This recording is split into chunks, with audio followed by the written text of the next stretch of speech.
नमस्कार दोस्तों, आप सभी का स्वागत है मेरे YouTube channel Kishan CG learning class में। आज हम लोग पढ़ने जा रहे हैं एम्फेटिक सेंटेंसेस यानी कि जोरदार वाक्य। इन वाक्यों को जोरदार वाक्य इसलिए कहा जाता है क्योंकि हम अपनी बातों को रखने के लिए अपने शब्दों पे थोड़ा जोर लगाते हैं, और अपने शब्दों पर जोर लगाने के लिए हम लोग ज़्यादातर क्या करते हैं, हिंदी वाक्य में हम लोग तो वर्ड का इस्तेमाल करते हैं ताकि उन शब्दों पर, हमारे वाक्यों पर थोड़ा सा जोर लगे। लेकिन ये ज़रूरी नहीं कि हर बार हमारा जो शब्द है उसमें तो वर्ड आए। हम लोग बिना तो वर्ड इस्तेमाल किए भी सेंटेंसेस को क्या कर लेते हैं, जोरदार या प्रबल सेंटेंस या फिर एम्फेटिक सेंटेंस बना लेते हैं। तो ऐसा कब कर पाते हैं? कभी कभी हम शब्दों को खींच देते हैं, जितना हमें पढ़ना है ना उसको थोड़ा और आगे खींच देते हैं। जैसे देखिए, यहाँ एक हिंदी लिख रहा हूँ, पढ़ता हूँ। ये मैं लिखा हूँ, पढ़ता हूँ। ये सीधा सा हम लोग पढ़ेंगे तो पढ़ता हूँ। लेकिन अगर इसी वाक्य को एम्फेटिक बनाएंगे तो क्या बनेगा? यहाँ बीच में मैं तो लगा दूँगा, पढ़ता तो हूँ। ऐसा कहने से ये सेंटेंस क्या बन जा रहा है? एम्फेटिक बन जा रहा है। लेकिन कभी कभी इसकी भी ज़रूरत नहीं पड़ती है तो लगाने की, और तो नहीं लगाते हैं तब भी सेंटेंस क्या हो जाता है, हमारा एम्फेटिक बन जाता है। तो कैसे बनता है? वहाँ पे हम बोलेंगे पढ़ता हूँ। कहने के ढंग से या ये जो हूँ वर्ड है इसको हम लोग थोड़ा खींच दे रहे हैं, तो इससे भी हमारा सेंटेंस एम्फेटिक बन जा रहा है। यानी जहाँ कहीं भी आपको लगे कि हम अपनी बातों पे बल दे रहे हैं, हम जो कहना चाह रहे हैं उसमें जोर लगा रहे हैं ताकि सामने वाला हम पे विश्वास बढ़िया से कर ले, तो हम ऐसे सेंटेंसेस को क्या बोलेंगे? Emphatic sentences. लेकिन हमें इसको एग्ज़ाम में लिखना है, एग्ज़ाम में क्वेश्चन बन के आएगा तो ये सब मामला नहीं आएगा, इंग्लिश में रहेगा और इंग्लिश में ही हमें इसको हल करना है। तो चलिए हम समझ लेते हैं कि ऐसे सेंटेंसेस को हमें हल कैसे करना है। एम्फेटिक सेंटेंसेस को हल करने के लिए हमें ज़्यादा कुछ नहीं चाहिए, सिर्फ एक चीज़ पे फोकस करना पड़ेगा और वह है वर्ब यानी कि क्रिया पे।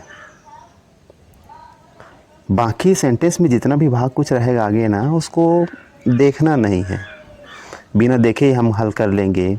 सेंटेंस का स्ट्रक्चर क्या है, उसका अनुवाद क्या बन रहा है, ये सब मायने नहीं रखेगा। चलिए पहले सवाल को देख लेते हैं, फिर बात समझ में आ जाएगी। जैसे पहले सेंटेंस में देखिए, ये जो राम वर्ड है सेंटेंस में सब्जेक्ट है, और ये जो स्टडीज़ वर्ड है इस सेंटेंस का ये वर्ब है।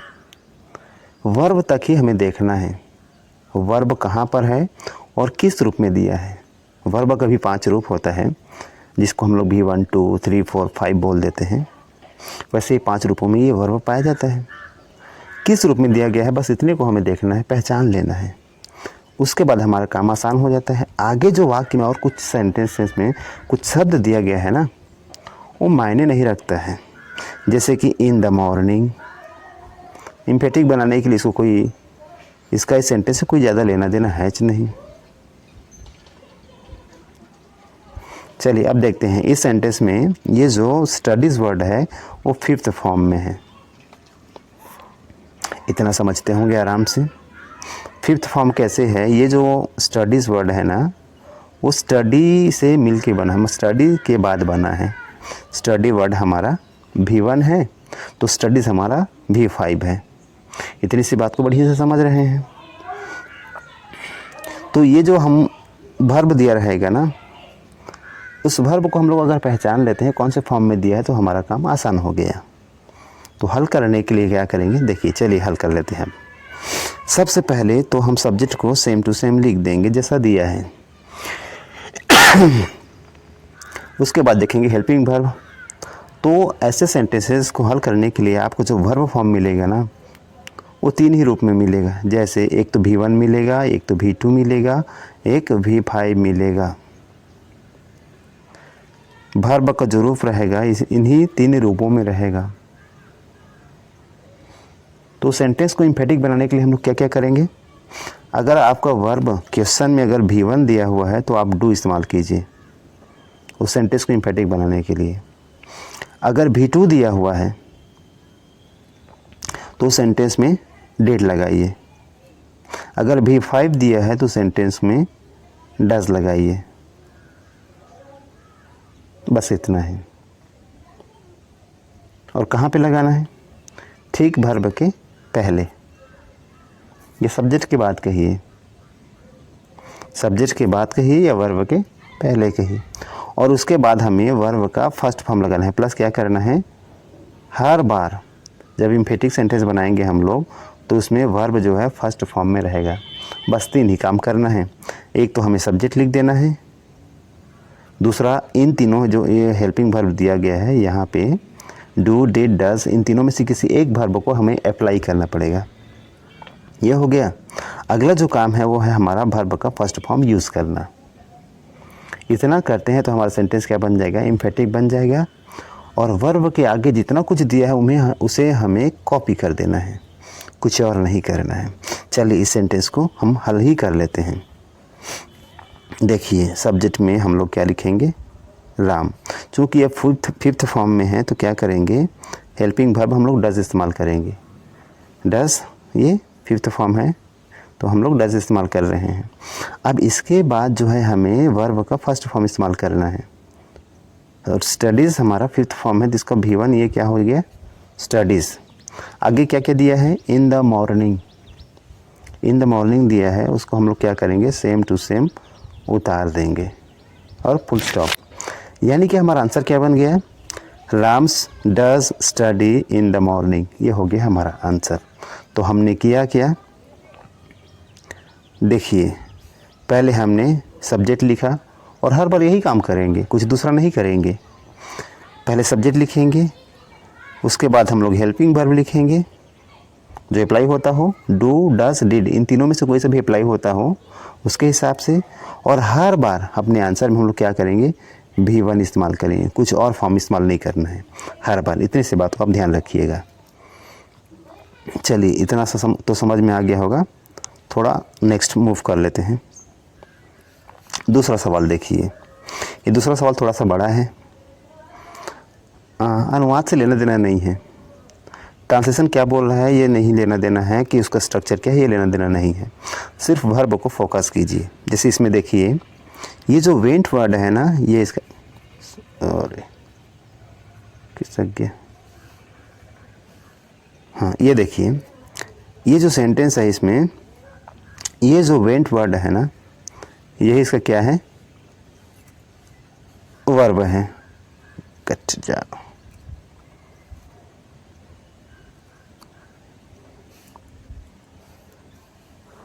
ये जो वेंट वर्ड है ये हमारा क्या है, वर्ब का सेकंड फॉर्म है। बस इतना ही, हमें वर्ब को ही फोकस करना है। बाकी जैसे देखिए सेंटेंस में आगे और क्या है, to Agra to see the Taj Mahal. इतना लंबा चौड़ा वाक्य है, इनका कोई लेना देना नहीं है। एम्फेटिक बनाने के लिए सीधा सा वर्ब को फोकस कीजिए, कहाँ पे दिया है और किस रूप में दिया है। और 3 ही काम करते हैं हम लोग, सब्जेक्ट अप्लाई कीजिए, वर्ब के हिसाब से हमारा हेल्पिंग वर्ब इस्तेमाल कीजिए, और तीसरा जो है वर्ब का फर्स्ट फॉर्म ही इस्तेमाल कीजिए, बाकी को कॉपी कर दीजिए। चलिए इसको भी हल कर लेते हैं। ये कैसे बनेगा, ये कट, हाँ। अब देखिए इसको आंसर बनाने के लिए हम लोग क्या करेंगे, सबसे पहले हम सब्जेक्ट को लिखेंगे जो दिया हुआ है, तो दे दिया है, इसको हमने लिख दिया। अब देखिए यहाँ जो वेंट वर्ड है वो सेकंड फॉर्म में है, V2 है, तो हम लोग क्या इस्तेमाल करेंगे इसको बनाने के लिए, डिड इस्तेमाल करेंगे, पहले ही बता चुका हूँ। अब ये जो वेंट वर्ड है ना, इसका हमें फर्स्ट फॉर्म इस्तेमाल करना है। फर्स्ट फॉर्म इस्तेमाल करना है, कहाँ से बना है वेंट वर्ड, तो ये बना है गो से। कहाँ से बना है, गो से बना है, तो हम गो को इस्तेमाल करेंगे। यानी कि 3 ही चीज़ें करनी है, सब्जेक्ट लगा दीजिए, हेल्पिंग वर्ब लगा दीजिए और V1 लगा दीजिए। इतना करने से हम सेंटेंस को एम्फेटिक बना डालें।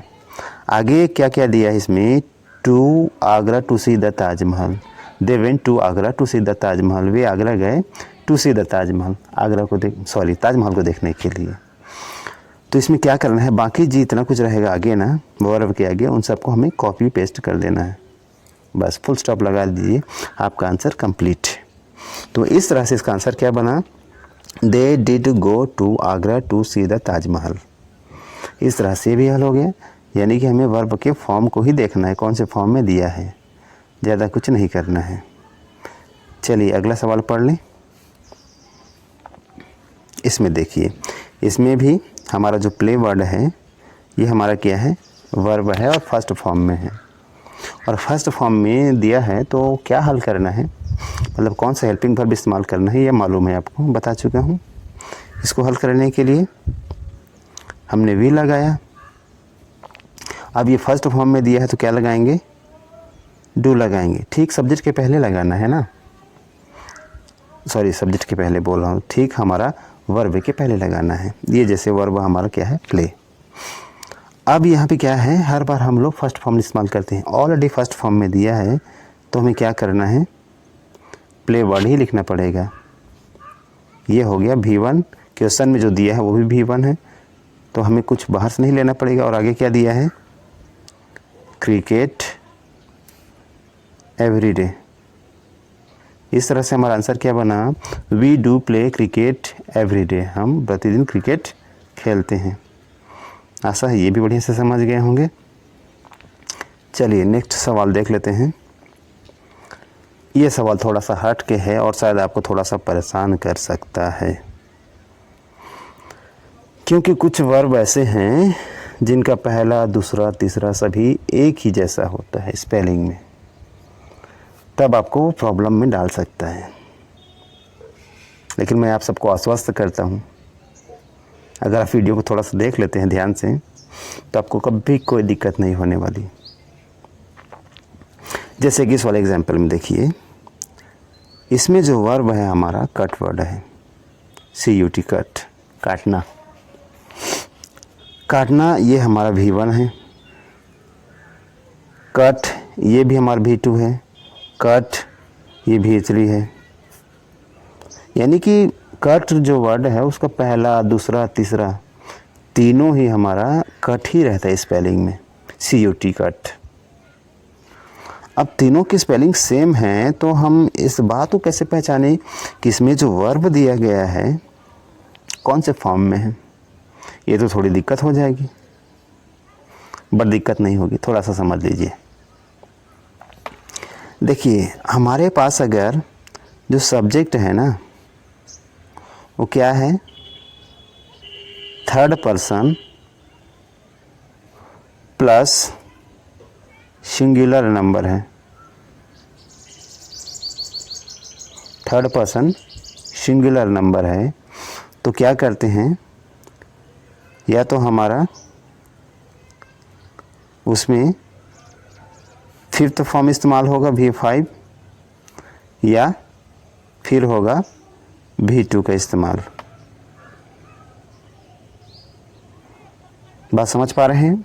देखिए सब्जेक्ट को देखेंगे इस वाले में, खास करके सब्जेक्ट हमारा थर्ड पर्सन है प्लस सिंगुलर नंबर है। ऐसी स्थिति में रहेगा तो वर्ब जो आएगा ना, ये तो फिफ्थ फॉर्म में आएगा या फिर आएगा V2 में आएगा। अब इतनी सी बात समझ गए तो थोड़ा गौर कीजिए। देखिए फिफ्थ फॉर्म में ACS फॉर्म लगता है और इसमें ACS नहीं लगा हुआ है। इसका मतलब क्या है, ये जो वर्ब फॉर्म दिया है वो सेकंड फॉर्म में है, क्योंकि जो ये हमारा ही सब्जेक्ट है ना, ये जो ही सब्जेक्ट है थर्ड पर्सन और सिंगुलर है। थर्ड पर्सन और सिंगुलर नंबर सब्जेक्ट के बाद अगर कोई वर्ब आता है ना तो हमारा V1 में कभी नहीं रहता, या तो वो V2 में रहेगा या V5 में रहेगा। अब बच गए दो ही ऑप्शन, या तो ये जो वर्ब दिया गया है वो V2 में है या V5 में है।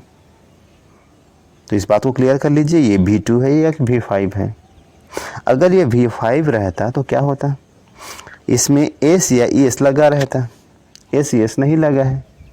इसका मतलब क्या है, सीधा सा मतलब ये है कि इसमें जो V2, इसमें जो इस्तेमाल हुआ है वर्ब वो है V2। क्योंकि V1 तो रहता नहीं है थर्ड पर्सन सिंगुलर नंबर के बाद जो सब्जेक्ट आता है उसमें, और रहता है दो ही चीज़ें, V5 और V2। और अगर ये V5 रहता तो इसमें S लगा रहता, S नहीं लगा है, इसका मतलब है ये जो वर्ब है वो V2 है। बात को समझ गए होंगे। अब ये थर्ड पर्सन और सिंगुलर नंबर को थोड़ा क्लियर कर देता हूँ। उन सभी सब्जेक्ट को कहेंगे जिनकी हम लोग सिर्फ चर्चा कर रहे हैं, ना तो बोलने वाला है ना तो सुनने वाला है। या कुछ बातों को याद कर लीजिए, जैसे कि ही हमारा थर्ड पर्सन सिंगुलर नंबर है, सी हमारा थर्ड पर्सन सिंगुलर नंबर है, इट हमारा थर्ड पर्सन सिंगुलर नंबर है, और कोई जो नाम है ना सिंगल नाम, नाउन, जैसे कि एग्जाम्पल मिल लेते हैं राम। राम किसी का नाम है और एक ही नाम है, इससे जो चार लोगों की बात नहीं हो रही है, एक लोगों की बात हो रही है। तो वहाँ पे क्या करेंगे हम लोग, ये सब जो है हमारा थर्ड पर्सन सिंगुलर नंबर है। इसके बाद अगर कोई वर्ब आता है ना तो या तो V2 में आएगा या V5 में आएगा, दो ही रूप में रहता है।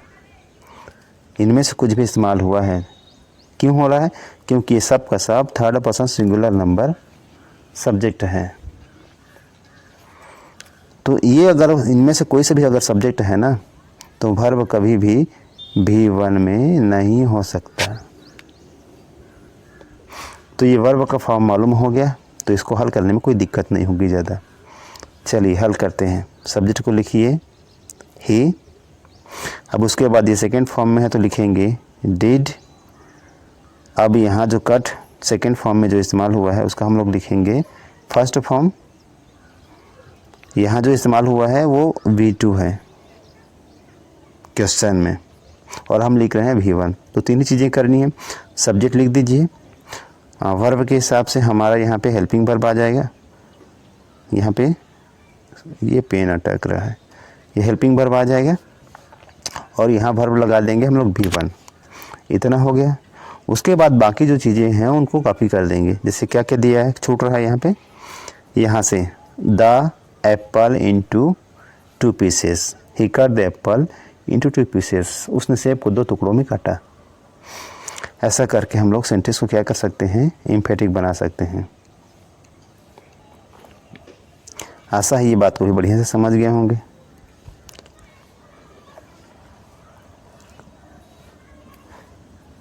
चलिए अगला सवाल देखते हैं। ये वाला सेंटेंस तो बड़ा ही छोटा हो गया,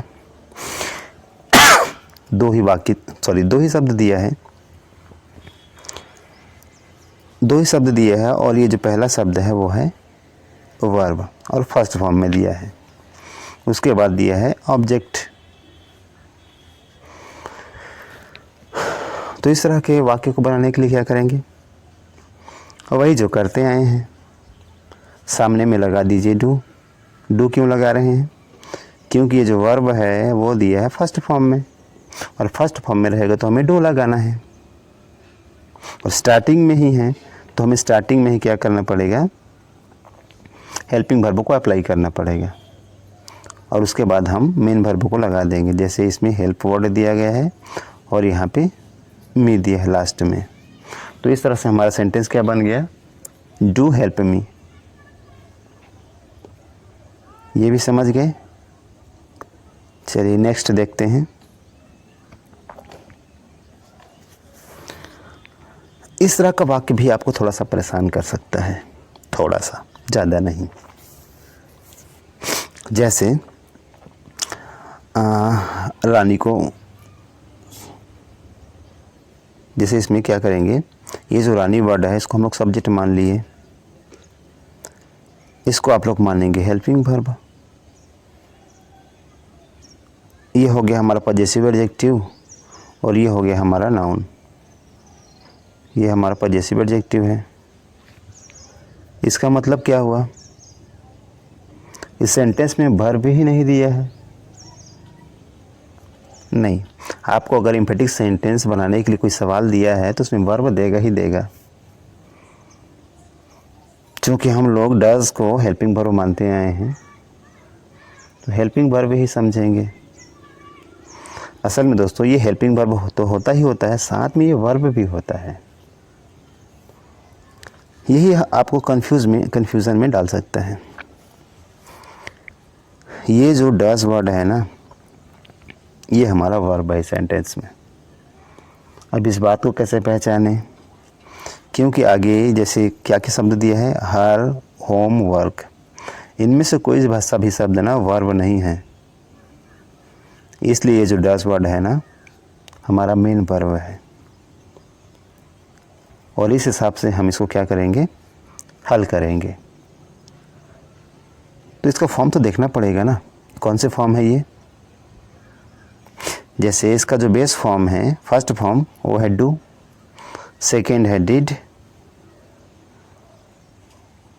और थर्ड है डन, फोर्थ में आ जाता है डूइंग, और फिफ्थ में आता है डज। इसका मतलब समझ गए। इसमें जो वर्ब फॉर्म इस्तेमाल हुआ है, कौन सा इस्तेमाल हुआ है, ये डज, फिफ्थ फॉर्म इस्तेमाल हुआ है। तो फिफ्थ फॉर्म इस्तेमाल हुआ है, तो हमें क्या इस्तेमाल करना है, ये V1, V2, V3, V4 और ये डज हमारा V5। इतना क्लियर हो गया। अब हल करते हैं, जैसा हम लोग इसको हल करते आए हैं वैसे ही हल होगा, कुछ अलग से नहीं होगा। चलिए देखिए हम लोग करते क्या हैं। सबसे पहले हम लोग लिखेंगे सब्जेक्ट।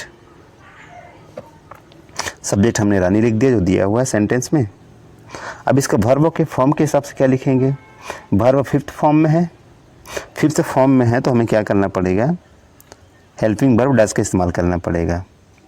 उसके बाद करते क्या हैं, उसके बाद हम लोग वर्ब का फर्स्ट फॉर्म अप्लाई करते हैं। तो ये जो डज वर्ब है उसका फिफ्थ फॉर्म है ये, तो इसका हमें फर्स्ट इस्तेमाल करना है। तो फर्स्ट में क्या होता है, ये डू होता है। ये हो गया।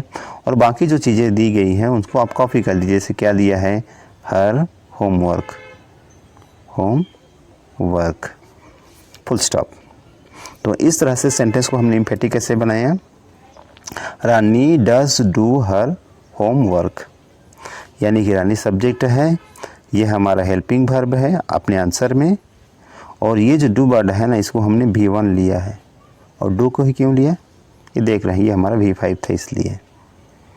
इस तरह से हम सेंटेंस को हल कर सकते हैं। चलिए अगले सवाल की तरफ आगे बढ़ें। इस वाले मामले में भी वही समस्या हो सकती है जैसा कि डज वाले मामले में हुआ है। देखिए इसमें भी हमें हेल्पिंग वर्ब नहीं, हमें हेल्पिंग वर्ब ही दिख रहा है, मेन वर्ब नहीं दिख रहा है। ऐसे देखें तो जैसे ये हमारा जो हैव है वो हमारा क्या है, ये इसको हेल्पिंग वर्ब मानेंगे। स्टार्टिंग में देखेंगे तो ये हेल्पिंग वर्ब लगेगा, बट ये हेल्पिंग वर्ब नहीं है, मेन वर्ब है। कैसे, जैसे डज वाले मामले में हुआ, अ न्यू मोबाइल, इनमें से कोई सा भी शब्द वर्ब नहीं है। वर्ब नहीं है, इसका मतलब जो है वर्ड दिया है वही हमारा वर्ब है। तो इसमें हम लोग कौन सा हेल्पिंग वर्ब लगाएं, आसान है, नोट कर लीजिए। हैव दिया है तो उसमें आप लोग लगा दीजिए डू, ये चल नहीं रहा। हैज़ दिया है तो आप उसमें लगा दीजिए डज, और अगर हैड दिया है तो उसमें लगा दीजिए डिड। ये बात को याद कर लीजिए। और ये जो हेल्पिंग वर्ब है डू, डज, डिड, इनको लगाना कहाँ पर है, ठीक सब्जेक्ट के बाद में या वर्ब के पहले लगा दीजिए। तो इस वाले सेंटेंस में क्या दिया है, हैव वर्ड दिया है, तो हैव के हिसाब से क्या लगता है, देखिए सामने दिया है, लिख दिया हूँ, डू लगता है तो डू लगाएंगे। अगर यहाँ पे हैज़ दिया रहता और आगे इधर सेंटेंस में कोई वर्ब नहीं रहता तो हम लोग क्या लगाते, डज लगाते। और अगर हैड दिया रहता तो हम लोग डिड लगाते। तो इस तरह से इसका आंसर क्या बनेगा, चलिए हल कर लेते हैं। देखिए सबसे पहले हमें लिखना है सब्जेक्ट, ये हो गया। हेल्पिंग वर्ब लगा दीजिए, हेल्पिंग वर्ब इसके हिसाब से क्या लगेगा, डू लगेगा। उसके बाद वर्ब का फर्स्ट फॉर्म लगाना होता है, तो वर्ब का फर्स्ट फॉर्म क्या लगेगा, हैव। हैव हमारा वर्ब का फर्स्ट फॉर्म है। उसके बाद आगे क्या दिया है, आ दिया है, न्यू दिया है और साथ में दिया है मोबाइल। ये इतना सारा शब्द। तो इस तरह से हमारा एम्फेटिक कैसे बना, I do have a new mobile. ऐसा करके हम लोग इसको हल कर लेंगे। एक बात आप लोग ध्यान दीजिए, सेंटेंस में अगर हैज़ दिया है तो, हैव दिया है तो और हैड दिया हो तो, इनमें से कुछ भी दिया हो, आपको जो वर्ब इस्तेमाल करना है ना, वो आपको हैव ही इस्तेमाल करना है। हेल्पिंग वर्ब तो इनके हिसाब से इस्तेमाल होगा, लेकिन जो वर्ब इस्तेमाल होगा ना, उसको आप हैव ही इस्तेमाल करेंगे। इस बात का खास ध्यान रखेंगे। आशा है मेरी सभी बातों को बढ़िया से समझ गए होंगे। वीडियो अच्छी लगी होगी तो बाकी लोगों को भी शेयर कीजिए, ताकि इस वीडियो का फ़ायदा बाकी लोग भी ले सकें, और हो सके तो चैनल को सब्सक्राइब भी कर दीजिएगा। धन्यवाद।